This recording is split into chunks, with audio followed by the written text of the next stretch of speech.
ഈ പറയുന്ന ലക്ഷണങ്ങൾ നിങ്ങൾക്ക് അനുഭവപ്പെടാറുണ്ടോ എങ്കിൽ അത് ചിലപ്പോൾ ഷുഗറിൻ്റെ തുടക്കമായേക്കാം. ഷുഗർ നമുക്ക് എങ്ങനെ മരുന്നില്ലാതെ മാറ്റാൻ കഴിയും, എന്തൊക്കെ കാര്യങ്ങളാണ് നമ്മൾ ചെയ്യേണ്ടത്, അതേപോലെ ഷുഗർ പേഷ്യൻസിന് ഷുഗർ സബ്സ്റ്റിറ്റ്യൂട്ട് ചെയ്തുകൊണ്ട് എന്ത് മധുരം വേറെ കഴിക്കാം എന്നുള്ളതും ഒക്കെയാണ് നമ്മൾ ഇന്ന് ഈ വീഡിയോയിലൂടെ പറയുന്നത്.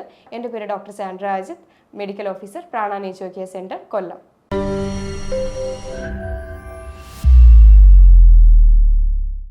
നമ്മൾ ഫാസ്റ്റിങ്ങിൽ ബ്ലഡ് ഷുഗർ വാല്യൂ ചെക്ക് ചെയ്യുകയാണെങ്കിൽ നമുക്ക് ചിലപ്പോൾ അത് നോർമലായിട്ട് കണ്ടേക്കാം. പക്ഷെ നമുക്ക് ഷുഗർ ഉണ്ടോ അല്ലെങ്കിൽ ഷുഗറിലേക്ക് പോവുകയാണോ, പ്രീ ഡയബറ്റിക് ആണോ അതോ ഡയബറ്റിക് സ്റ്റേജിലേക്ക് എത്തിയിട്ടുണ്ടോ എന്നുള്ളത് അറിയണമെങ്കിൽ നമുക്ക് HbA1c എന്ന് പറയുന്നൊരു ടെസ്റ്റ് ചെയ്യാം. അപ്പോൾ ഇതിനകത്ത് നമുക്ക് ലാസ്റ്റ് 3 മാസത്തെ ഒരു ആവറേജ് വാല്യൂ നമ്മുടെ ബ്ലഡിൽ എത്രത്തോളം ഷുഗറിൻ്റെ കണ്ടൻറ്റ് ഉണ്ടായിരുന്നു എന്നുള്ളത് നമുക്ക് ഈ ഒരു വാല്യൂ എടുക്കുമ്പോൾ കിട്ടുന്നതായിരിക്കും. നമുക്ക് ചില ലക്ഷണങ്ങളായിരിക്കും നമുക്ക് പ്രീ ഡയബറ്റിക്കിലേക്ക് അതായത് ഡയബറ്റിക്കിലേക്ക് പോകുന്നതിന് മുന്നേയുള്ള സ്റ്റേജാണ് പ്രീ ഡയബറ്റിക് എന്ന് പറയുന്നത്. അപ്പോൾ ഈ ഒരു സ്റ്റേജിൽ എന്തൊക്കെ ബുദ്ധിമുട്ടുകളായിരിക്കും നമുക്ക് ആദ്യം ഉണ്ടാവുന്നതെന്ന് നോക്കാം. അമിതമായിട്ടുള്ള ദാഹം ഉണ്ടാകാറുണ്ട്, അതേപോലെ അമിതമായിട്ട് വിശപ്പും, അതേപോലെ നാവെല്ലാം വരണ്ട് വരുന്ന ഒരവസ്ഥയും, പിന്നെ എന്തെങ്കിലും മുറിവ് പറ്റിക്കഴിഞ്ഞു കഴിഞ്ഞാൽ അത് കരിയാനുള്ള ബുദ്ധിമുട്ടുകളും ഒക്കെ ആയിരിക്കും ആദ്യത്തെ ലക്ഷണങ്ങളായിട്ട് അനുഭവപ്പെടുന്നത്. ഇത് കൂടാതെ ശരീരത്തിൽ ബോഡി വീക്ക്നെസ് ഉണ്ടാകാം, അതേപോലെ കൈയും കാലും ഒക്കെ തരിച്ച് വരുന്നൊരു അവസ്ഥ കണ്ടേക്കാം. അതുപോലെ തന്നെ രാത്രി കാലങ്ങളിൽ കൂടുതലും യൂറിൻ പാസ് ചെയ്യുന്ന ഒരവസ്ഥ, നമ്മുടെ ബ്ലഡിൽ ഷുഗർ കണ്ടൻറ്റ് അധികമായിട്ട് ഉണ്ടായിട്ടുണ്ടെങ്കിൽ നമുക്ക് ഈ ഒരു സെൻസേഷൻ വരാം. അപ്പം പെട്ടെന്ന് ബാത്റൂമിൽ പോകുന്ന ഒരു സിറ്റുവേഷൻ, ഇതും ഷുഗറിൻ്റെ പ്രീ ഡയബറ്റിക് സ്റ്റേജിൻ്റെ ഒരു ലക്ഷണമാണ്. അതുപോലെ തന്നെ മധുരത്തോടൊരു ക്രേവിങ്സ് വരുന്നത്, മധുരം പിന്നെ കഴിക്കാൻ തോന്നുന്ന ഒരു അവസ്ഥ, അതേപോലെ ട്രൈ ചെയ്യാതെ തന്നെ വെയിറ്റ് ലോസ് ആവുക, പിന്നെ ഇൻഫെക്ഷൻസ് പെട്ടെന്ന് ഉണ്ടാവുക, പിന്നെ കാഴ്ച മങ്ങലുണ്ടാവുക, ഇങ്ങനെയൊക്കെ വരുമ്പോൾ ഇതൊക്കെ ഒരു ലക്ഷണങ്ങളാണ്. പ്രീ ഡയബറ്റിക് സ്റ്റേജിൽ നിന്ന് ഡയബറ്റിക്കിലേക്ക് പോകുന്നതിൻ്റെ ലക്ഷണങ്ങളാണ്. അപ്പോൾ ഇത് നമ്മൾ ശ്രദ്ധിക്കാതെ വിട്ട് കഴിഞ്ഞിട്ടുണ്ടെങ്കിൽ ഉറപ്പായിട്ടും 6 മാസം അല്ലെങ്കിൽ 1-2 വർഷത്തിനകത്ത് തന്നെ നിങ്ങൾക്ക് ഷുഗർ വരാനായിട്ടുള്ള ചാൻസ് കൂടുതലാണ്. അപ്പോൾ നമുക്കിത് prevention is better than cure എന്ന് പറയുന്നതിനേക്കാളും അങ്ങനെയാണ് നമ്മൾ പറയുന്നത്. അപ്പോൾ ശരിക്കും അത് ക്യൂറിലേക്ക്, അതായത് അസുഖം വന്നിട്ട് ക്യൂർ ചെയ്യാൻ നിൽക്കാതെ നമ്മൾ അതിനെ കൈയോടെ അറിഞ്ഞ് കാര്യങ്ങൾ മനസ്സിലാക്കി അതിനെ അവിടെ കൺട്രോൾ ചെയ്യാനായിട്ടാണ് ശ്രമിക്കേണ്ടത്. നമ്മൾ പറഞ്ഞായിരുന്നു HbA1c എന്ന് പറഞ്ഞായിരുന്നു. അപ്പോൾ ഈ ഒരു ടെസ്റ്റ് വാല്യൂവിൽ പെർസെൻറ്റേജ് നോക്കുകയാണെങ്കിൽ 5.6 ആണ് നമുക്ക് എപ്പോഴും നോർമലായിട്ട് നിൽക്കുന്നത്. 5.7 തൊട്ട് 6 വരെ നമുക്ക് പ്രീ ഡയബറ്റിക് സ്റ്റേജിലാണ് വരുന്നത്. 6 തൊട്ടുള്ള മേലേക്കുള്ള പെർസെൻറ്റേജ് വന്നിട്ട് ഡയബറ്റിക് സ്റ്റേജിലേക്കാണ് പോകുന്നത്. ഇപ്പോൾ നമ്മൾ പറഞ്ഞായിരുന്നു പോളിയൂറിയ എന്ന് പറയുന്ന സിംറ്റം. ഇതിനകത്ത് എന്ന് പറയുമ്പോൾ ബ്ലഡിനകത്ത് അധികമായിട്ടുള്ള ഗ്ലൂക്കോസ് അടിഞ്ഞു കൂടുമ്പോൾ അത് കിഡ്നിക്ക് ഓവർലോഡ് കൂടിയും, അപ്പോൾ അത് പുറന്തള്ളാനായിട്ടുള്ള ഒരു മാർഗ്ഗമാണ് ഇടയ്ക്കിടയ്ക്ക് യൂറിനേഷൻ പാസ് ചെയ്യണമെന്നുള്ള ഒരു തോന്നൽ. അത് പ്രത്യേകിച്ചും രാത്രി കാലങ്ങളിലാണ് വരുന്നത്. അപ്പോൾ ഈ പ്രീ ഡയബറ്റിക് സ്റ്റേജ് ഇങ്ങനെയൊക്കെ വന്ന് നിന്നിട്ടും ആരും ശ്രദ്ധിക്കാതെ ഇരുന്നിട്ടുണ്ടെങ്കിൽ അത് ചിലപ്പോൾ ഡയബറ്റിക് സ്റ്റേജിലേക്ക് 6 മാസം കൊണ്ടോ അല്ലെങ്കിൽ 1-2 വർഷം കൊണ്ടോ എത്തിപ്പെടും. അപ്പോൾ ഇങ്ങനെ നമ്മൾ കണ്ടിന്യൂ ആയിട്ടുണ്ട് എന്നുണ്ടെങ്കിൽ അത് പിന്നെ മറ്റ് പല രോഗങ്ങളിലേക്കും മറ്റ് പല ജീവിതശൈലി രോഗങ്ങളിലേക്കും വഴിതിരിക്കും. അതേപോലെ നെർവ്സിനെല്ലാം ഇത് അഫക്റ്റ് ചെയ്ത് ഡയബറ്റിക് ന്യൂറോപ്പതി എന്നും, അതേപോലെ കിഡ്നിനെ ബാധിച്ച് ഡയബറ്റിക് നെഫ്രോപ്പതി എന്നും, കണ്ണുകളെയൊക്കെ ബാധിച്ച് ഡയബറ്റിക് റെറ്റിനോപ്പതി എന്നുള്ള കണ്ടീഷനുകളിലേക്ക് ഇത് വഴിതിരിച്ച് വിടുകയാണ് ചെയ്യാറ്. ഇപ്പോൾ ഓരോ വീടുകൾ എടുത്തു കഴിഞ്ഞാലും അവിടെ 1-2 ഡയബറ്റിക് പേഷ്യൻസ് ഉള്ളത് ഇപ്പോൾ ഒരു നിർബന്ധം പോലെയാണ്. കാരണം ഡയബറ്റിക് പേഷ്യൻസ് ഇപ്പോൾ ഇല്ലാത്ത വീടുകൾ ചുരുക്കമാണ്. അപ്പം അതിനകത്ത് ഇപ്പോൾ 1000 പേരെ എടുത്താൽ തന്നെ അതിനകത്തൊരു 100 പേര് മാത്രമായിരിക്കും ചിലപ്പോൾ ഇത് അറിഞ്ഞിട്ടും കൺട്രോൾ ചെയ്ത് പോകുന്നത്.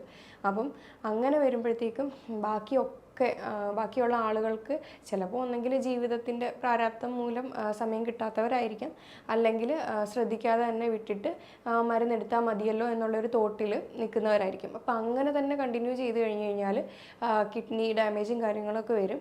അപ്പം ഈ ഡയബറ്റിക് കൺട്രോൾ ചെയ്യാത്തത് കൊണ്ടാണ് ശരിക്കും കിഡ്നി ഡാമേജ് അല്ലെങ്കിൽ മറ്റുള്ള ഓർഗൻ ഡാമേജൊക്കെ വരുന്നത്. കാരണം മെഡിസിൻ എടുത്തുകൊണ്ടാണെന്നുള്ള പേരും ലാസ്റ്റ് വരും. ആക്ച്വലി മെഡിസിൻ എടുത്തുകൊണ്ട് ഭക്ഷണത്തെ കൺട്രോൾ ചെയ്യാതെ പോയിക്കൊണ്ടിരിക്കുമ്പോഴാണ് മറ്റ് പല ബുദ്ധിമുട്ടുകളിലേക്കും മാറുന്നത്. അപ്പം മെഡിസിൻ എടുത്ത് അതോടൊപ്പം തന്നെ കൺട്രോൾ ചെയ്ത് വരികയാണെങ്കിൽ നമ്മൾക്ക് ഡയബറ്റിക് ഒരുമാതിരി കുറയ്ക്കാനും കഴിയും. അതേപോലെ മെഡിസിൻ എടുക്കാതെ നമുക്ക് നമ്മുടെ ഹോസ്പിറ്റലിൽ നമ്മൾ ട്രീറ്റ്മെൻറ്റ് കൊടുക്കുന്നുണ്ട്. അപ്പോൾ അതിനകത്ത് തന്നെ നമുക്ക് ഒരുപാട് പേർക്ക് റിസൾട്ട് നമ്മൾ കണ്ടുവരുന്നുണ്ട്. അതും ഭക്ഷണത്തിൽ കൂടെയും പിന്നെ അതേപോലെ ജീവിതശൈലിയിൽ ചെറിയ ചെറിയ മാറ്റങ്ങളും കുറച്ച് ട്രീറ്റ്മെൻറ്റ്സും അതേപോലെ എക്സസൈസും യോഗയൊക്കെ പറഞ്ഞു കൊടുത്ത് നമ്മൾ ജീവിതശൈലി മാറ്റങ്ങളിലൂടെ തന്നെ ഈ ജീവിതശൈലി രോഗമായിട്ടുള്ള പ്രമേഹം തിരിച്ച് റിവേഴ്സ് ചെയ്ത് കൊണ്ടുവരുന്നുണ്ട്. പിന്നെ ഞാൻ എപ്പോഴും പറയുന്ന പോലെ ഷുഗർ 300 ആണെങ്കിലും 400 ആണെങ്കിലും നമുക്കത് റിവേഴ്സ് ചെയ്ത് തിരിച്ച് കൊണ്ടുവരാനായിട്ടായാലും കഴിയും. ഇപ്പോൾ മെഡിസിൻ എടുക്കുന്നവരാണെങ്കിൽ അല്ലെങ്കിൽ ഇൻസുലിൻ എടുക്കുന്നവരാണെങ്കിൽ അതിൻ്റെ അളവ് കുറച്ച് പതിയെ കുറച്ച് അത് ഇല്ലാതാക്കാനായാലും നമുക്ക് കഴിയും. അപ്പോൾ അതെങ്ങനെയാണെന്ന് വെച്ച് കഴിഞ്ഞാൽ അതിനൊരു മെത്തേഡുണ്ട്. കുറച്ച് ഡയറ്റിനകത്ത് ശ്രദ്ധിക്കണം. അതായത് സിമ്പിളായിട്ടുള്ള കാർബ്സൊക്കെ കട്ട് ചെയ്ത് കോംപ്ലക്സ് കാർബിലേക്ക് സ്വിച്ച് ചെയ്യുക. അതായത് സിമ്പിൾ കാർബ് എന്ന് പറഞ്ഞു കഴിഞ്ഞാൽ പെട്ടെന്ന് ബ്ലഡിലേക്ക് ഷുഗർ ഇറങ്ങുന്ന ഒരു ഇതാണ്. അപ്പോൾ അത് ഗ്ലൈസീമിക് ഇൻഡെക്സും ഗ്ലൈസീമിക് ലോഡ് എന്ന് പറഞ്ഞ കുറച്ച് കാര്യങ്ങളുണ്ട്. അതെന്ന് പറഞ്ഞു കഴിഞ്ഞാൽ പെട്ടെന്ന് ബ്ലഡിൽ ഷുഗർ സ്പൈക്ക് ആകുന്ന ഭക്ഷണങ്ങളാണ്. ഗ്ലൈസീമിക് ലോഡ് എത്രത്തോളം സ്പീഡിൽ ആകുന്നുണ്ട് എന്നുള്ള ഒരു ഇതാണ്. ഇപ്പോൾ ഇതിൻ്റെ രണ്ടിൻ്റെയും കൂടെ കോമ്പിനേഷൻ ആയിട്ടുള്ള ഭക്ഷണമായിരിക്കണം നമ്മൾ എപ്പോഴും ചൂസ് ചെയ്യേണ്ടത്. പിന്നെ അധികം ഫൈബർ റിച്ച് ആയിട്ടുള്ള ഭക്ഷണങ്ങൾ കഴിക്കാം. സാലഡ്സൊക്കെ അധികമായിട്ട് കഴിക്കാനായിട്ട് നോക്കുക. എപ്പോഴും ഒരു കുക്ക്ഡ് മീൽ എടുക്കുമ്പോൾ അതിന് മുന്നേ ഒരു ഹാഫ് ബൗൾ സലാഡ് കഴിക്കാൻ നോക്കുക. അതിനകത്ത് കുക്കുംബർ, ക്യാരറ്റ്, കുറച്ച് ഗ്രീൻസ് ആഡ് ചെയ്യുക. ലീഫി വെജിറ്റബിൾസ് പോലത്തെ കുറച്ച് അങ്ങനെ കഴിക്കാൻ പറ്റുന്ന ഗ്രീൻസൊക്കെ ആഡ് ചെയ്ത് നമുക്ക് കഴിക്കാവുന്നതാണ്. ഈ ഫൈബർ എന്ന് പറയുന്നത് നമ്മുടെ ഗട്ട് ഹെൽത്തിനും ഏറ്റവും നല്ലൊരു കാര്യമാണ്. അതേപോലെ ഡയബറ്റിക് പേഷ്യൻസിന് മാത്രമല്ല, അത് കൊളസ്ട്രോളിനും ഹൈപ്പർ ടെൻഷനും ഒക്കെ ഒരേപോലെ ഹെൽപ്പ് ചെയ്യുന്ന ഒരു ഘടകമാണ് ഫൈബർ എന്ന് പറയുന്നത്. അപ്പോൾ ഇതേപോലെ തന്നെ നമ്മൾ മാനേജ് ചെയ്തുകൊണ്ടിരിക്കുമ്പോഴാണ് നമുക്കെന്താ പച്ചക്കറികൾ, ഇലക്കറികൾ, പിന്നെ അതേപോലെ ഫ്രൂട്ട്സൊക്കെ നന്നായിട്ട് നമ്മുടെ ഫുഡിൽ ഇൻക്ലൂഡ് ചെയ്യുക. അധികം മധുരമില്ലാത്ത ഫ്രൂട്ട്സ് തന്നെ കഴിക്കുക. അത് ജ്യൂസാക്കി കുടിക്കാതെ അത് ഹോളായിട്ട് തന്നെ കഴിക്കാൻ നോക്കുക. അതിനകത്തുള്ള ഫൈബർ കണ്ടൻറ്റ് ഇല്ലെങ്കിൽ നഷ്ടമായി പോകും.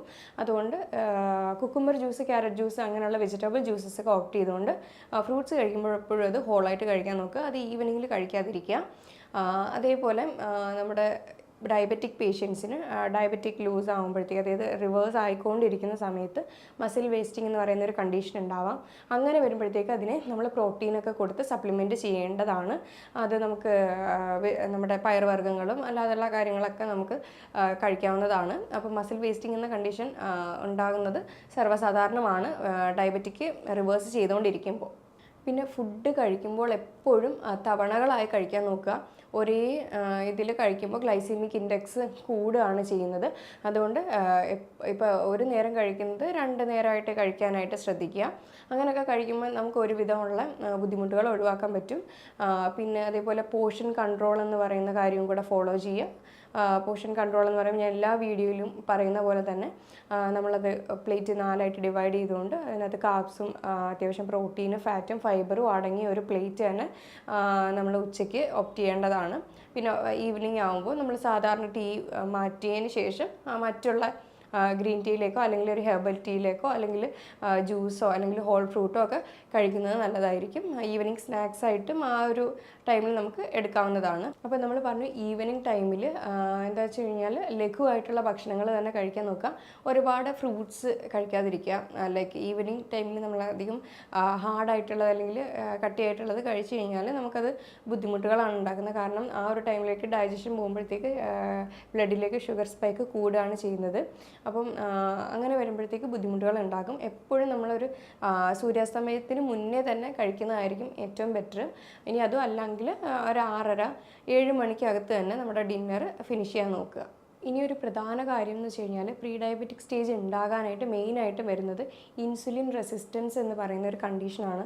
എന്താണ് ശരിക്കും ഇൻസുലിൻ റെസിസ്റ്റൻസ് എന്ന് വെച്ച് കഴിഞ്ഞാൽ നമ്മൾ എന്ത് ഭക്ഷണം ഉള്ളിലേക്ക് കഴിച്ചാലും നമ്മുടെ ബ്ലഡിൽ നിന്ന് പാൻക്രിയാസിൽ നിന്ന് ഇൻസുലിൻ സെക്രീറ്റ് ചെയ്ത് അതിൻ്റെ ഗ്ലൂക്കോസിനെ ഓരോ സെൽസിനകത്തും കൊണ്ടെത്തിക്കാറുണ്ട്.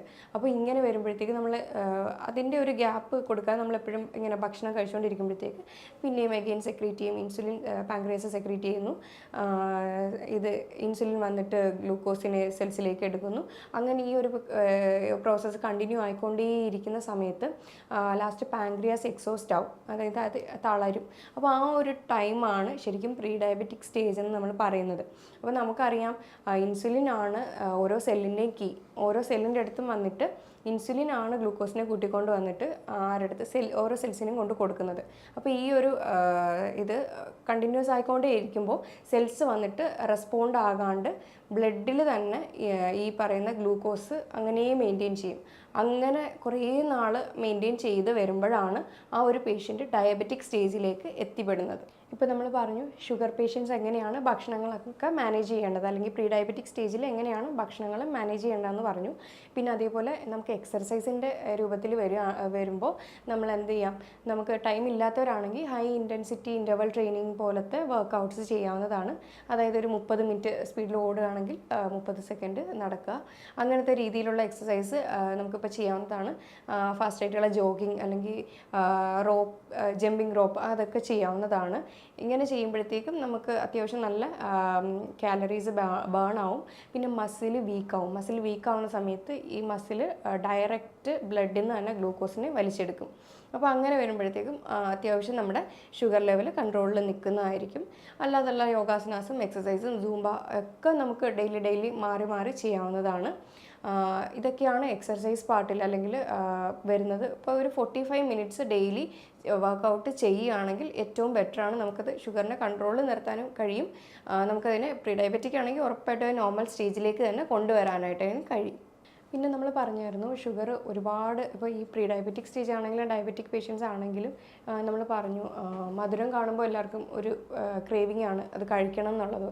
അപ്പം ശരിക്കും അങ്ങനെ ഉള്ളവർക്ക് നമുക്കിത് ഒന്ന് സബ്സ്റ്റിറ്റ്യൂട്ട് ചെയ്ത് കൊടുക്കാം. ചിലപ്പോൾ പെട്ടെന്ന് കയറി കൺട്രോൾ ചെയ്യാൻ പറ്റാത്തവരൊക്കെ ആയിരിക്കും പല ആളുകളും. അപ്പോൾ അങ്ങനെ വരുന്ന സമയത്ത് നമുക്ക് അവർക്ക് എന്ത് കൊടുക്കാം, മധുര തുളസി എന്നും ഇതറിയപ്പെടും, അതേപോലെ പഞ്ചാര കൊല്ലി എന്നും അറിയപ്പെടും. സാധാരണ ഇത് സ്റ്റീവിയ എന്നാണ് പറയുന്നത്. സൗത്ത് അമേരിക്കൻസ് കൂടുതലും ഇതാണ് ഉപയോഗിച്ചുകൊണ്ടിരിക്കുന്നത്. അവർ മധുരത്തിന് സെപ്പറേറ്റ് അതിനെ സബ്സ്റ്റിറ്റ്യൂട്ട് ചെയ്തിട്ട് സ്റ്റീവിയ എന്ന ഇതാണ് ഉപയോഗിക്കുന്നത്. ഇതിനകത്ത് കാലറീസ് എല്ലാം കുറവാണ്. കാർബോഹൈഡ്രേറ്റ്സോ ഫാറ്റോ അല്ലെങ്കിൽ പ്രോട്ടീനോ അങ്ങനത്തെ സാധനങ്ങളൊന്നുമില്ല.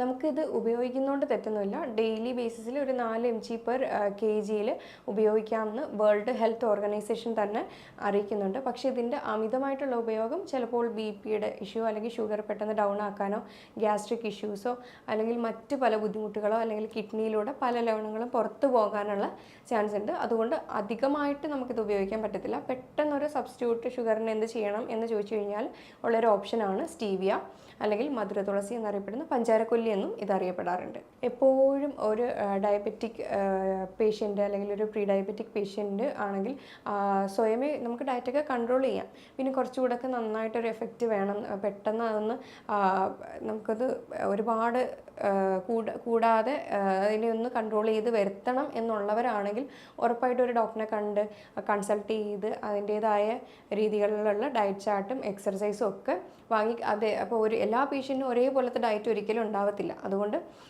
കസ്റ്റമൈസ് ചെയ്തുള്ള ഡയറ്റും ഒക്കെ വാങ്ങിയിട്ട് അത് ഫോളോ ചെയ്യാവുന്നതാണ്. ഇപ്പോൾ ഞാൻ ഈ പറഞ്ഞ കാര്യങ്ങളിൽ എന്തെങ്കിലും ഡൗട്ടോ കാര്യങ്ങളോ ഉണ്ടെങ്കിൽ നമ്മളുടെ ഈ നമ്പറിൽ കോൺടാക്റ്റ് ചെയ്യാവുന്നതാണ്.